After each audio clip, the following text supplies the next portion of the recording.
Hello and welcome to this edition of the Ferrell Phelps Show. My guest today is Diana Patterson. Diana, welcome to the show. Absolutely. You know, I'm really excited about this. Diana just had a book release this past weekend, and unfortunately, I was not able to be there, but I said to Diana, I said, you know what? I want you to come on the show, man. Let's talk about this book and this project on the show. And, you know, we've talked about the book a little bit in passing and everything, and I was really excited about it. And one of the things that really sparked my interest was the title. Okay, and I just want you to say the name of the title for me. Everything Grows in the Valley. Everything Grows in the Valley. And you know what? My own, I guess, analogy or analysis, when I read that title and I began to learn a little bit more about the book, I understood it more. And it's interesting because in life, when we're in our valleys, we think that's our worst place and our worst moments in time. But actually, that's our opportunity to learn and our opportunity to grow while we're in that valley. And I think we go through things so that we can teach others and tell others and help others along the way. We don't go through anything that's just for us, but it's always about helping somebody else. And so when I read that title and I watched an awesome video that was put together based on the book, and if I'm not mistaken, I think your daughter actually put that together. Yes, she did. Her and Corey James. Her and Corey James, which happened to be another good friend of ours' son. And he's going to be on the show at some point too. But they did a wonderful job of putting that video together. I want to talk about that book. How did you come up with the title, first of all? Wow. It's interesting. It actually started, I went on a cruise that was originally supposed to port down in Mexico. And that was during that time we had that flu and they closed all the ports down in Mexico. And we got rerouted up to towards Victoria, British Columbia, Canada. And the young lady that was a roommate with me, we met on the cruise actually. We roommated together so we wouldn't have to pay the full price for the cabin. Right. We got to talking just to get to know each other a little bit before the cruise. We corresponded on the phone back and forth. And I was sharing with her that I had never seen a real mountain before.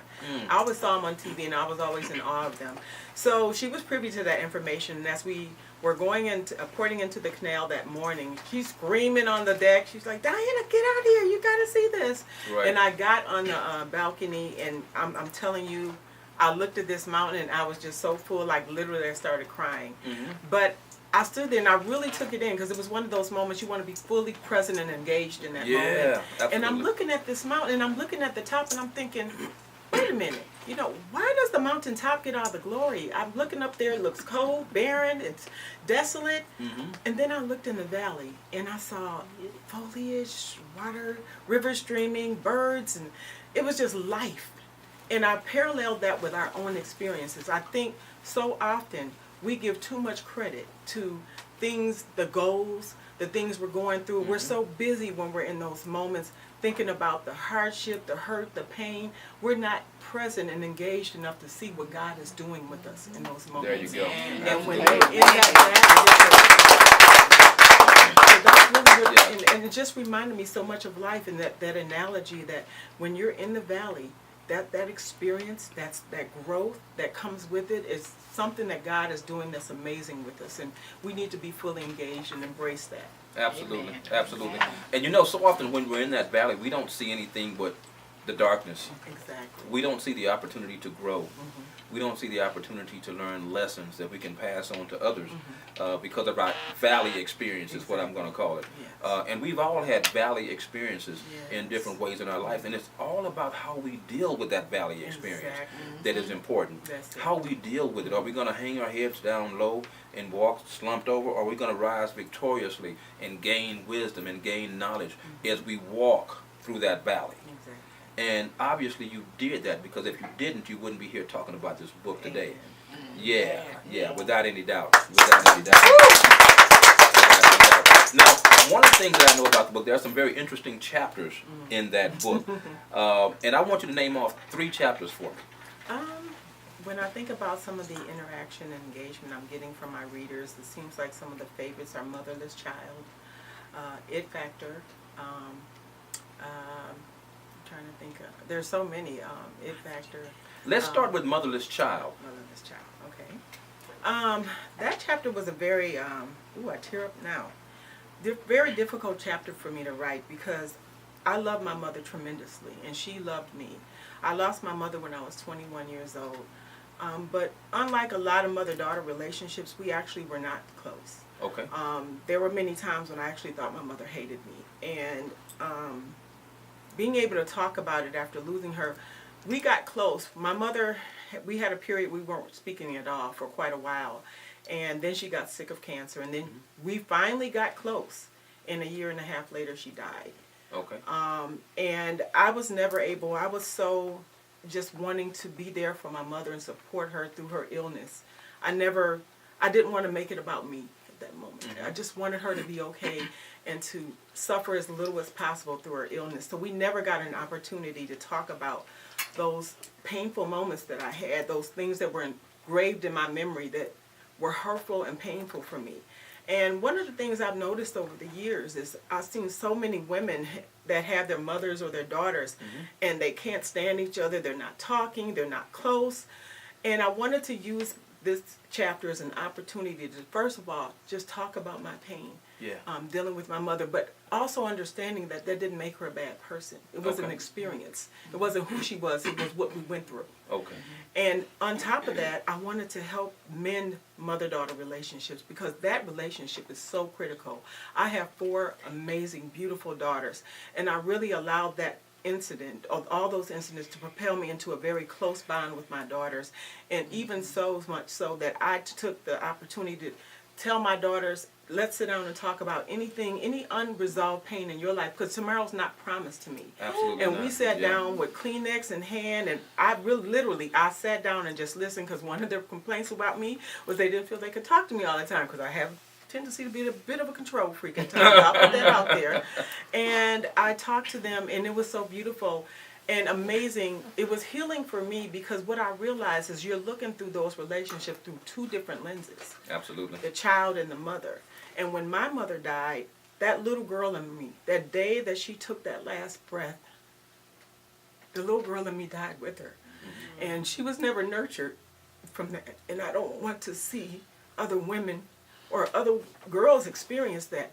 You have each other. There are women and mother and daughters that have each other, and they go years without speaking. I just want to scream, like, what are you doing? God has given you such a gift in one another, and how amazing that relationship can be if you just nurture it. Right. And all you have to do is nurture it. There's no perfection in that relationship, but you nurture it. Just like when you grow a plant, you got to grow those relationships, and that's the reason for that chapter. Absolutely. Very good. You know, I knew that was going to be probably an emotional story for you to share, and I think it's a beautiful thing that you're able to share that. And because when we're able to share these things and tell our truths, we always set other people free.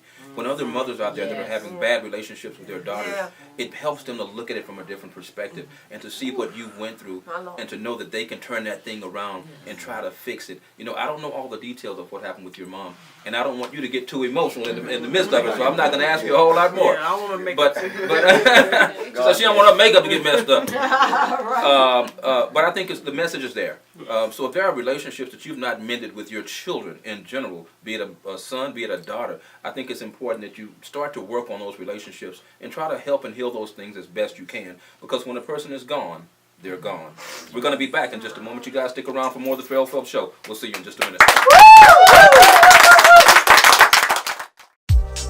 Tired of wasting time threading needles? What would you do with more time? Would you spend it with family, grow your business, take a class or travel?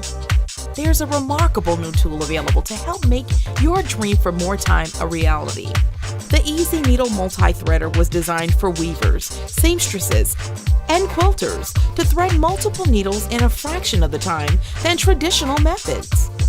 It eliminates tangles and prevents the possibility of germs and bacteria due to fallen needles and threads onto the floor. It's efficient, it's innovative, it's a time saver. Increase your productivity with Easy Needle Multi-Threader today.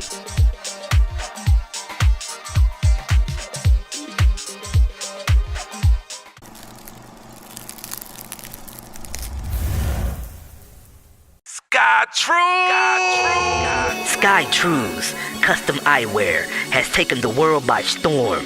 In only 8 months, Sky Trues has gained the eyes of many, including celebs like Big Sean, Little Flip, Destiny's Child, Soldier Boy, just to name a few. Through custom design, SkyTruths can put your imagination on your frames. I bring to you the next big thing in Houston, SkyTruths, created by Golden Boy, the musician, the artist, the entrepreneur, and grassroots marketing genius. Be inspired. SkyTruths, custom designed frames. SkyTruths! All right, welcome back to this edition of the Ferrell Phelps Show with my guest, Diana Patterson. Welcome her back. You know, Diana, we were talking about your book, Everything Grows in the Valley, which the title just is catchy in itself. You know, and it was something, like I said, I could relate to instantly. Right. And oftentimes I've said that when you're going through different experiences in your life, that is your valley. But you're going through those experiences for a reason. Yes. It's just like having pain. There's a purpose to your pain. And when you discover what the purpose of your pain is, that's when you live a greater life. Exactly. And so I wanted to talk about a painful time for you. There was a time in your life where you basically felt that you really had it all. Yes. I would say the American dream. Exactly. You had everything. And all of that came crashing down. Tell us a little bit about that experience for you. Well, I went through a very painful, long, difficult divorce, and I was expanding my preschool at the time that I went through that divorce. And because I was going through a divorce, banks don't touch you. You know, when you're going through a divorce, typically you have to stop using your credit cards, and you have to do everything liquidated. And I had to basically do a $250,000 expansion of my preschool cash. Before the project was finished, I ran out of money. I was the one that had to pay alimony, and it was quite sizable alimony every month. Wow. I had to deal with that. I had to deal with the expansion, so I started using mortgage payments. I started using car note payments. I lost my house. My vehicles were repossessed, got in tax trouble. It was the worst nightmare I'd ever gone through in life. And it was weird because one of the things that was humbling that I learned through that time was that people don't like you, they like your credit. You know, and that was hard for me because I wanted to believe that dream that everybody loved Miss Patterson. No, everybody loved Miss Patterson's status, my social status. And it was very difficult living a life where you didn't have to worry about anything to a life where you had to worry about everything. And I felt abandoned. I felt alone. I felt I didn't know what God was doing with me, but I know it was very difficult, and my children suffered a lot through that time. I mean, and they're so wonderful. I don't even think they knew how hard things were because we have, as parents, we do what we do. Mask things. We try to hide it as best you can. Yeah, and so I had to start my life over, and I lost everything, but God knew me better than I knew myself. And I never thought, I was always very humble. Even though God blessed me with a lot, I came from very humble beginnings. So I never took for granted what He was doing for me. But God knew me, and I didn't think I was the type of person that judged myself or validated myself based on what I had or what people thought of me. Okay. But God knew me better than I knew myself, and He said, "Oh yes, you are that chick. Yes, you are." So He moved me. He moved me to Atlanta. I moved there with 32 cents in my pocket. And wait a minute. Did you say you moved to Atlanta with 32 cents in your pocket? In my pocket. I literally lost everything, and it's a beautiful story in the book. As a matter of fact, that period of my life is described in 3 phases in the book. And it starts off with storage space, then it's Atlanta, and then Sugarland. And I really advise anyone that's lost everything. I think it's one thing when you lose everything when you have never had. I mean, when you've never had and you're trying to build something. Yeah. But the messages society sends you and that you send yourself. When you lose everything, you stop believing in yourself. You stop validating your worth. And it's a very dangerous thing because what we do is we take what happens to us and we make what happens to us who we are.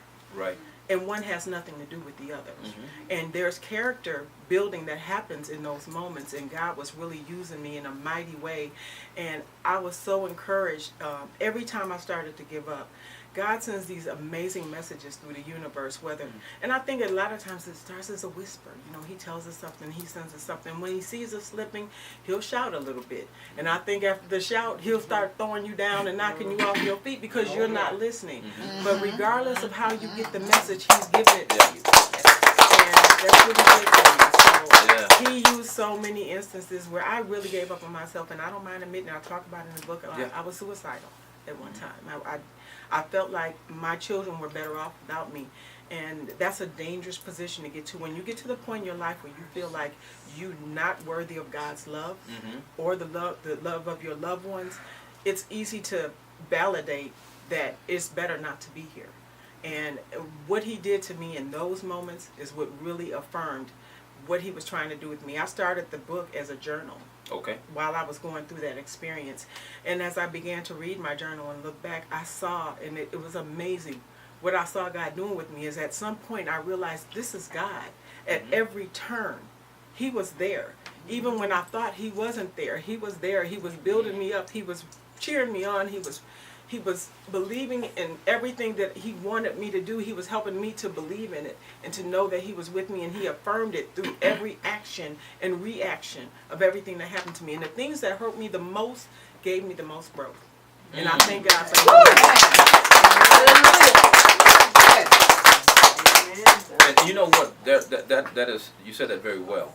And oftentimes the worst things in our lives can actually be the best things for our lives. When we know what that lesson is that we're supposed to gain from that experience. And I think it's a beautiful thing that you have actually gained that type of lesson because of your valley experience, having lost everything. Can you imagine losing everything, having everything, and then losing everything down to your last 32 cents, and you move to Atlanta with basically nothing? That had to be a tough challenge. And you know, so often we attach ourselves to what we own. We attach ourselves to material wealth and things of that nature. And I think we're all guilty of that. If we're going to be honest with ourselves, we would all say that we've experienced that at some point or other in our lives. But you've recognized that. Now I want to talk about one more chapter in the book, and then we want to talk about where Diana Patterson is now. So there's another chapter in the book called Oxygen Mask. Yes. Let's talk about oxygen masks. Oh my gosh, that was another, that was one of those aha moments. I had flown, I think, at least 100 times. And unfortunately, that was a tough year for us. It was 2012. In January, my sister was murdered. A month later, my ex-husband's mother, who was my mother, to me she was my mom, my mother-in-law, she died right in front of my children. So here I was, broke, didn't even know how I was going to get to Wisconsin for the funeral. I got there, I managed, people paid to get me there, I came there for the funeral. So I'm on the plane coming back home. And you know, you fly and they give those emergency drills about what you do in case of an emergency. And I had heard it 100 times, so I wasn't paying attention. I was reading a book. And God said, I need you to look up. And I'm reading my book, and I said, I think I almost audibly said, why? And he said, I said, look up.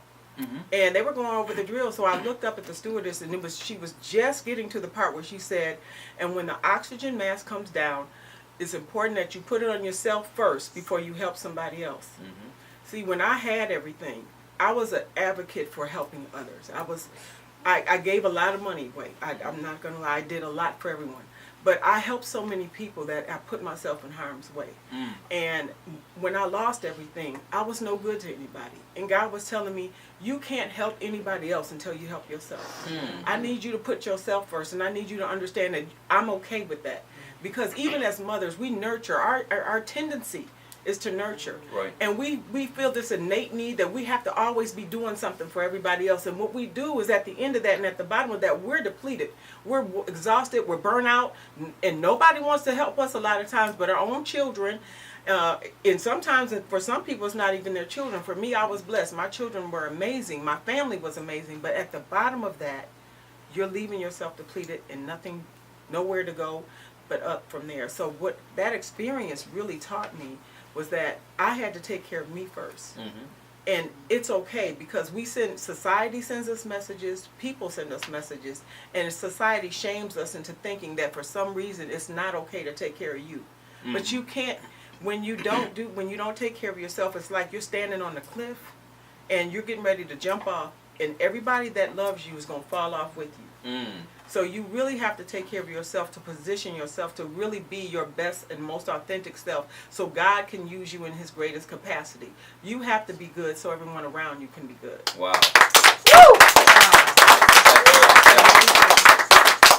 said it better. I could not have said it better. That is so good. You have to be good for yourself in order for others. And so often we feel like if others don't have us, that they're going to just fall apart and die too. And if we don't save ourselves and learn to save ourselves, then we're in trouble. You know, and so are those people.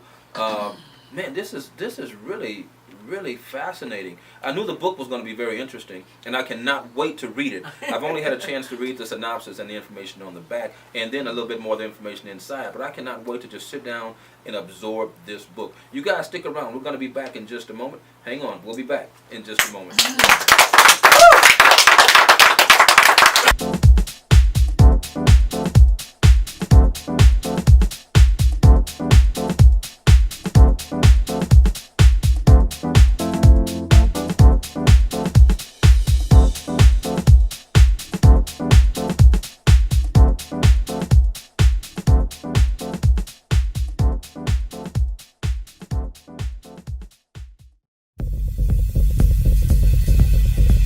Women invest a lot of valuable time in their stylist chair, creating and maintaining a polished image.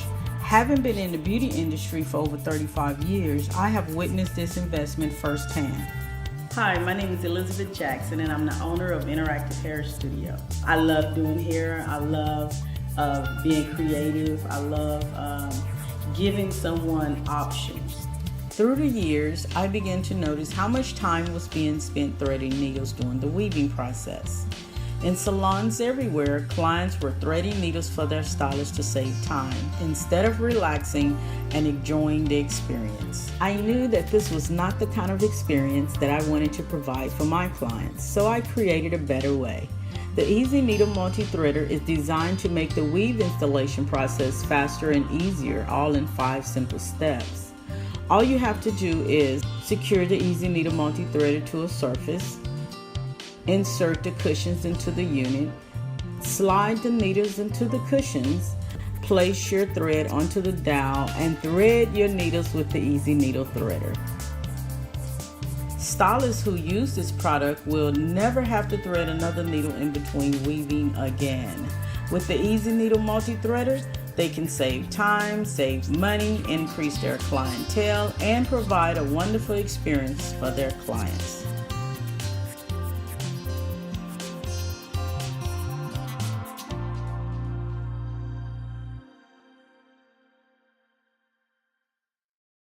All right, welcome back to this edition of the Ferrell Phelps Show with my guest today, Diana Patterson. We've had a wonderful opportunity to learn so much more about your life. You know, and when I first met you, I remember seeing you when we were, I think, emceeing a particular function with Frank McComb, I think, as a matter of fact. Yes. And I remember seeing you walking home, like, man, she's such a beautiful woman. I wonder what, I'd like to know more about her. Just to, some people are so pretty, you just want to know more about her. Like, yeah, I bet you. And just looking at you, I would never have known that you had gone through so much in your life. And, we can't judge a book by its cover. You never know what people go through, and obviously you don't look like what you've been through. Amen. Man. Praise God. And that's really a good thing. And now, because you've gone through that valley, you're able to bless us through the book. Everything grows in the valley. Yes. Now, Diana, I want the viewing audience to learn a little bit more about how they can find out about this book. How do they actually? How are they able to get this book? The book is available on Amazon, but it also, if you want a signed copy, and the incentive to buy it directly from me is a signed copy, and you get a bookmark and a little thank you bag of candy. You can also purchase it on my PayPal, which is paypal.me/DNPEGVS, and everything grows in the valley. Again, that's paypal.me/DNPEGV. If you are out of state or you need shipping, you do need to include another $4.37 for shipping. So it'd be basically $25 for shipping and handling. But if you're local and you want, we can connect and I can give it to you personally. It's only $20. All right, that's awesome. That's great information. And I certainly hope you guys go out and pick up this book, Everything Grows in the Valley. And one thing I like to say, my granddaughter, if you like this cover, my granddaughter actually created the cover for me. Oh, nice. There we go. You're giving a shameless plug to the granddaughter. And that's it's a beautiful thing when you're at your kids, you see your kids and your grandkids doing things that are positive, that are good. Yes. Now, speaking of your kids doing stuff, grandkids included, you have a daughter who's actually putting on a youth rally. Yes. Tell me a little bit more about this youth rally. The youth need to be encouraged these days. Yes, they do. And so let me know a little bit more about the youth rally that your other daughter is actually putting on. Yes, my daughter, her name is Latoya Gowdy, and her partner Danielle Montgomery formed a group called BUT for Girls, and I want to spell that BEYOUTIFUL. So BUTFO as in be yourself, embrace yourself. They started this about 3 years ago, and I'm telling you, it's propelling, and it's just the things they're doing with these young ladies, inspiring them to really embrace their beauty, their inner beauty, be themselves, and not to be pressured by society about their identity. They're doing actually their emphasis this year is fitness and wellness, and they're doing a rally. They've got a lot of people involved, and there's a web that you can go on Facebook. Their Facebook page, I believe, is Beautiful Girls, but the rally is November 4th at the Fondren Seventh-day Adventist Church on I think that's Independence and Fuquay, and I don't have my glasses on. If you can help me with the address. We don't have our glasses on. Yeah, 79. But you know what? I'm going to help y'all. If you want to get more information on what's happening, you can actually go to Facebook and go to Diana Patterson on Facebook, inbox her, and she will be more than glad to get that information to you. Am I right? Yeah, you're right. She's going to tell me that. I should have known. That's okay. Diana Patterson on Facebook. Get that information so that you can find out more about this rally, because your kids may want to get involved. And we like to highlight things and people that are doing positive things in the community. So I want to make sure we made mention of this, Diana. So thank you so much for sharing it with us. We're going to be back in just a moment with my next guest, Dr. Conte Terrell. Stick around. We'll be back in just a moment.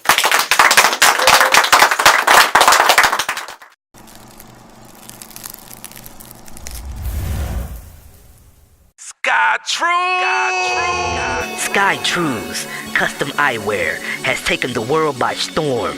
In only 8 months, Sky Trues has gained the eyes of many, including celebs like Big Sean, Little Flip, Destiny Child, Soulja Boy, just to name a few. Through custom design, Sky Trues can put your imagination on your frames. I bring to you the next big thing in Houston, Sky Trues, created by Golden Boy, the musician, the artist, the entrepreneur, and grassroots marketing genius. Be inspired. Sky Trues, custom designed frames. Sky Trues! Tired of wasting time threading needles? What would you do with more time? Would you spend it with family, grow your business, take a class or travel? There's a remarkable new tool available to help make your dream for more time a reality. The Easy Needle Multi-Threader was designed for weavers, seamstresses, and quilters to thread multiple needles in a fraction of the time than traditional methods. It eliminates tangles and prevents the possibility of germs and bacteria due to fallen needles and threads onto the floor. It's efficient, it's innovative, it's a time saver. Increase your productivity with Easy Needle Multi-Threader today.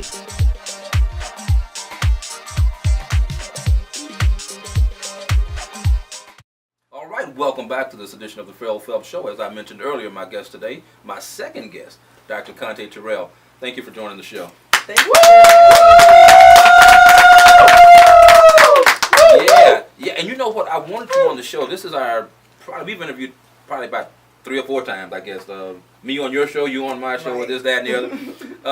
And it's about domestic violence. This is Domestic Violence Month.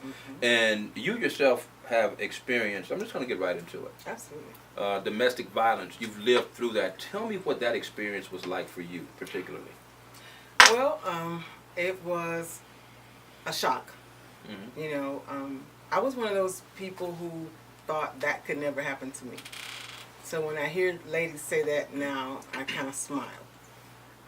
That could never happen to me. You know, I thought it only happened to the people on the other side of the track, or somebody who had been abused or seen abuse. So I did all the things that I thought, you know, your parents teach you to do. You look at their parents and you look at, you know, the family and all those things. So when I met my ex-husband and we finally went to his parents' house and we drove up to the big old house and mom, dad sitting on the porch, he drinking lemonade, she drinking tea. I'm going, yeah, that's what you look for. I'm a, good parents. But what I did not know is that his father had been abusive. His father had been abusive to his mother and the children. And he grew up seeing that.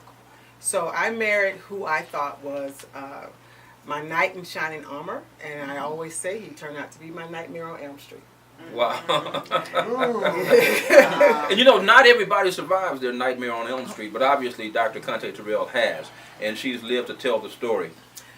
Yeah, and what was that like for you? Because I know what you've been through, but they don't. Yeah. What was that first experience like when someone that you thought loved you reared back to hit you? What was that like in that moment? What went through your mind? What in the world just happened? Did I say something wrong? Did I, what happened? What I want to tell people is domestic violence is gradual. If you got in the car with somebody on the first day, even the second day, and they slapped you and said, why you have that dress on? You would get out of the car running like, who are you? What's wrong with you? But that didn't happen. It happened gradual. The very first incident that happened was right before we were supposed to get married. And he did not hit me. But it was a very bad experience. I was in the kitchen cooking, and I remember it as if it was yesterday. I was cooking spaghetti, and he was sitting in another room, but my phone rang. And this is how long ago, but actually my pager rang. I'm dating myself. Actually my pager rang, and so I called a number back, and I was talking to a gentleman on the phone, and I guess just from the conversation, not flirting, but maybe my tone changed, or maybe I was lower. He realized that I was talking to a man on the phone. So when I got ready to finish the meal, fixed his plate, took it over to him, and I went to turn back around to go fix my plate, and pow! The whole plate, he threw the whole plate, and spaghetti just went all down my body. Now, we had been engaged. We were getting ready to get married. The wedding was 3 months away. Wow. And what he said to me when I turned around and went, why would you do that? What he said to me was, how dare you talk to another man in my house? How disrespectful of you. And so I thought, okay, I've never seen him act like this. So maybe that triggered it. Me talking to a man in his house. Naturally, I thought, which is what happens. We women start, blaming ourselves. Okay, that was wrong with me. I shouldn't have talked to another man in his house. That's disrespectful. But something inside of me, and I tell people all the time, people say hindsight is 20/20. I have a saying that hindsight is insight. What I mean by that is everything you thought you saw later, you saw it at the time. It's insight right now. So whatever signs that you're seeing right now, listen to it, use your internal navigation system, and don't talk yourself out of it. And so I wanted, that innate thing in me wanted to call the wedding off. And I told him, I'm going to call this off. And he went into the defensive, the domestic violence mode. Honey, I've never done this before. I will never do this again. I love you so much. Just the thought of you talking to another man in my house. Please don't call the wedding off. You can't call the wedding off. And so, in fear that I would call the wedding off, he talked me into going to the justice of the peace. Because now, mind you, the wedding was three months later.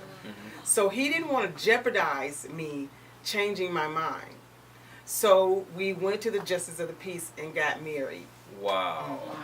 Wow. And you know what? So often, like you said, you see those signs, but you ignore the sign. It's kind of like driving. You see a sign that says yield. You see one that says stop. You see a green light that says go.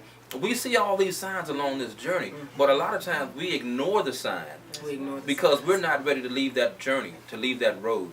So we stay on that course. And then let me say this too. A lot of times we don't know the signs. That's why I wrote the book, because I want women to know the signs. I didn't know the signs. I had never been with anybody that had been abusive. And a lot of women have. A lot of women, the signs are normal to them. But for women who had not gone through that, I didn't know the signs. I knew that was wrong, that didn't feel right, but I should have known that a healthy man, I don't care how angry he gets or whatever it is that you do, a healthy man does not respond like that.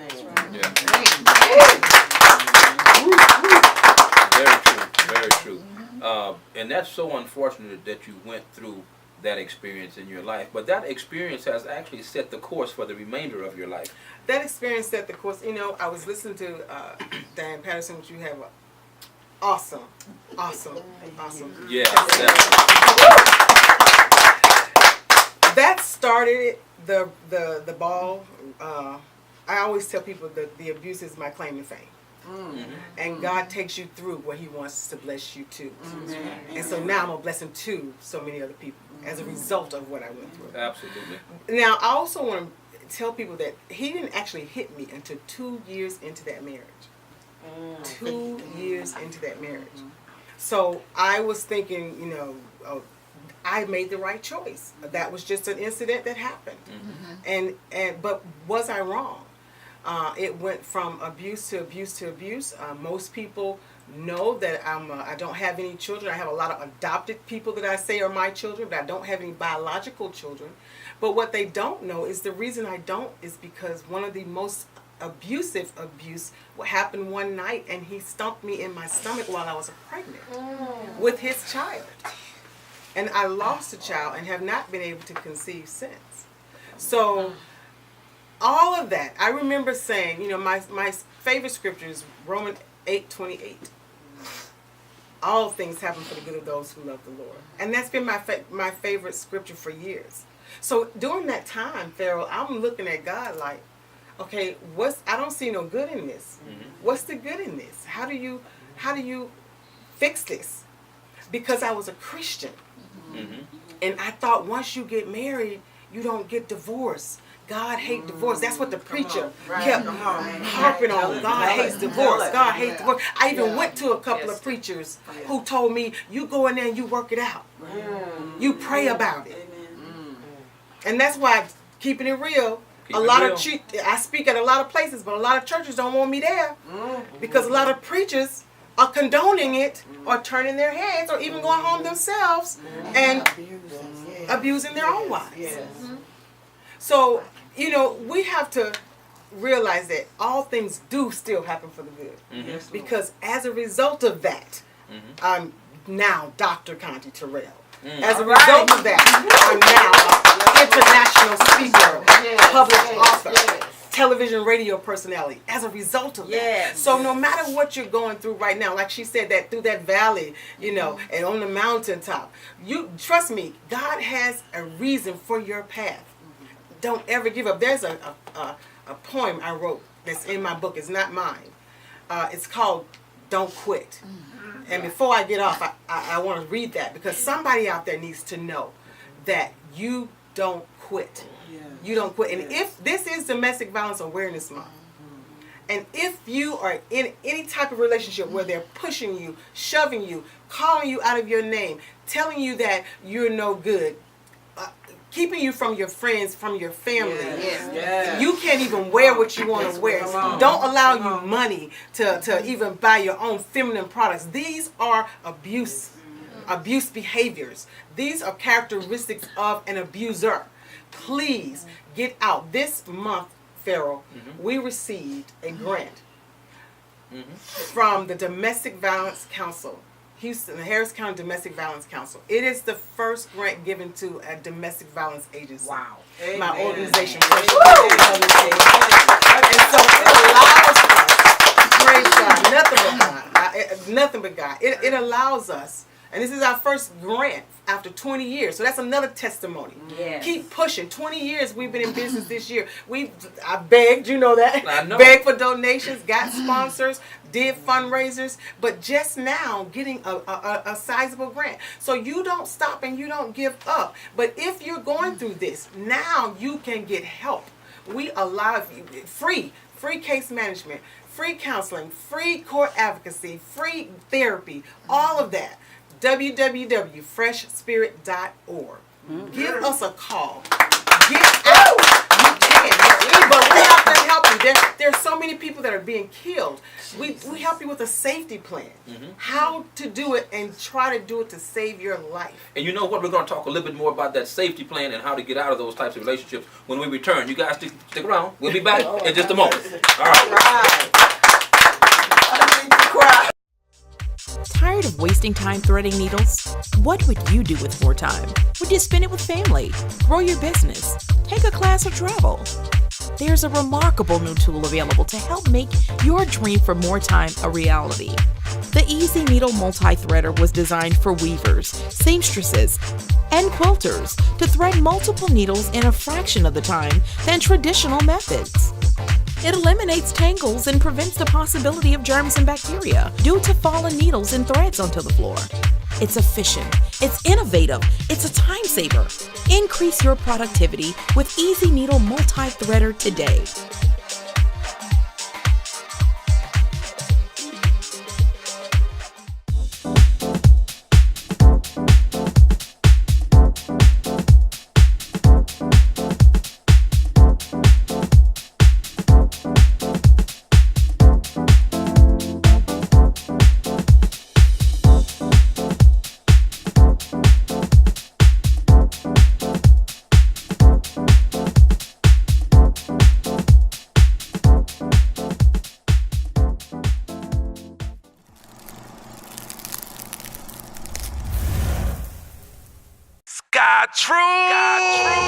Sky Trues custom eyewear has taken the world by storm.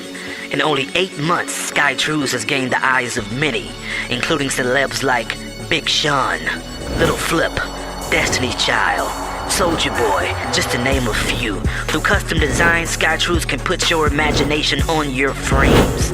I bring to you the next big thing in Houston, Sky Trues, created by Golden Boy, the musician, the artist, the entrepreneur, and grassroots marketing genius. Be inspired. Sky Trues, custom designed frames. Sky Trues!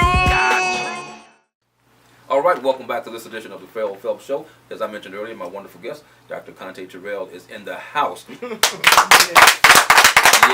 all about domestic violence. You know, this is the month of October. It's the domestic violence month.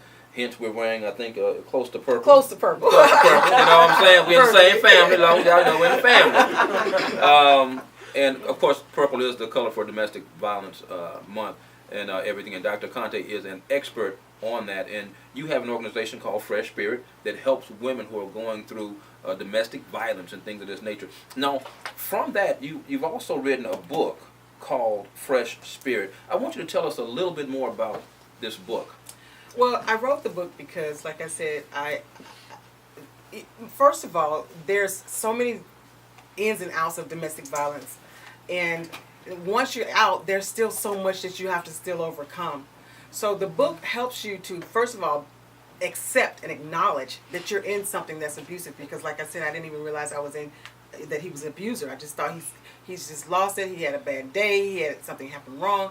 So to know those signs, to accept them, and then not only my story, there's 5 different other women's stories in the book, so that, because my story may not look like your story, so that you can see there's different ways and different, opportunities for an abuser to abuse you, and it may not sound like my story. That's why I didn't think I was abused, because it didn't sound like what I had heard from other people.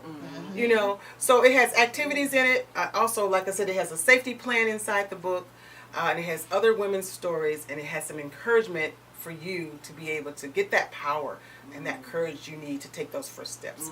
That's awesome. This is a prime example of turning your lemons into lemonade. Yes, and it's obvious that Dr. Conte has experienced a lot of lemons, but the beauty of it is that she has actually created some amazing lemonade for all your taste buds. All right. So, and I think that's what makes our journey important. When we go through different experiences in our lives, when we're able to turn that thing around and make a difference in the lives of somebody else, that's when our experience matters. Amen. Now, I want to talk about something else you're doing that not a lot of people know about. And I'm really excited about it, and I really wish I was a part of it. But since I'm not, I'm not still too talk late. about it. You know what I'm saying? 'Cause I mean, I bring the ratings up. You know, but no. Dr. Conte, you are actually delving into the reality show world now. Yes. Tell me a little bit about that. And I've had a chance to see some behind-the-scenes taping of that show, and thank you for sharing that with me. I thought it was really awesome. And one of the things that I noticed when I watched that was how authentic you were with those women and the conversations you were having at that table. I told you that. Yeah, you did. And when I was I'm not a big reality person necessarily. I got a few friends that are in that world, so I watch it to watch them. But it's not always real. And what I witnessed with Dr. Conte's show was that it was real, it was genuine, and I like the pearls of wisdom that you were tossing out to the ladies and the different tests that you gave them, and things of that nature. Tell us more about the reality show and why you started doing the reality show. Well, we are in the middle of taping the Dr. Conte's House of Fatal Obsessions. And it's a combination of like you've seen the celebrities that go into the house, and you have a doctor there that's helping them through issues. Or like a Yana who goes to different people. It's kind of a combination of those. But these women that are in the house have all dealt with some type of fatal obsession, some type of abuse, and so we are working through helping them to overcome it. And oh my gosh. You saw the beginning of it, but wait till you see how these ladies are evolve and doing some miraculous things. And it's to give people hope, to let you see, because somebody may never ever go into a counselor's office because you're still letting shame hold you back. You're still worried about what people are saying. You're still in denial. So somebody's going to look at that and say, that's me. And they're going to take those same techniques and tactics that you saw me give the ladies and hopefully use it for themselves to get out of a situation.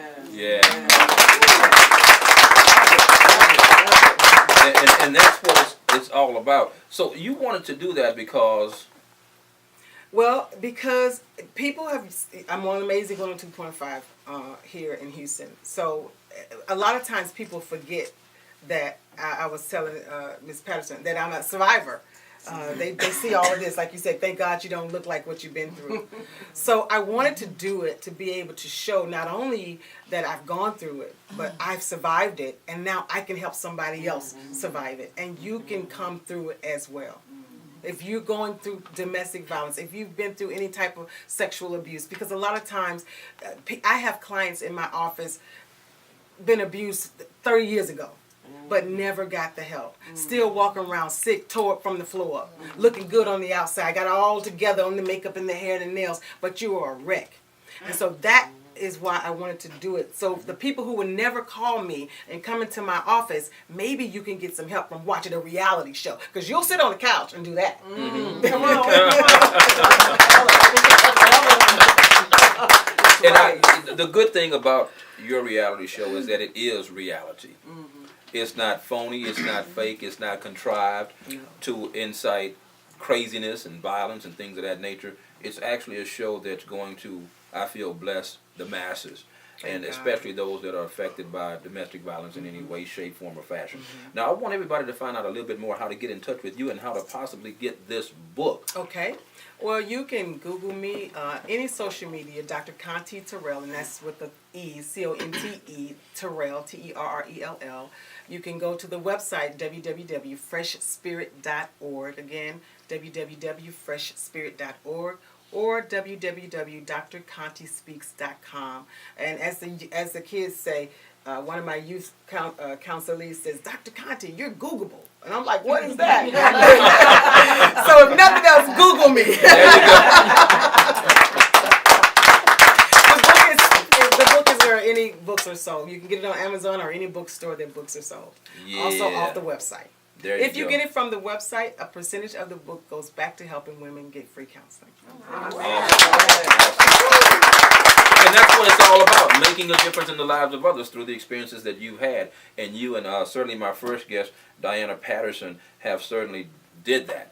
By sharing your story so candidly and so openly on the set of the Ferrell Phelps Show. Now, you guys can find out more about me. Just simply go to my Facebook page, Ferrell Phelps, the Ferrell Phelps Show on Facebook. You can go to my YouTube channel, type in Ferrell Phelps. All of my shows are right there for your viewing pleasure. You can also send us an email at letstalkaboutit12tv@gmail.com. That's Let's Talk About It 12tv@gmail.com. I hope you guys have enjoyed this segment as much as I have.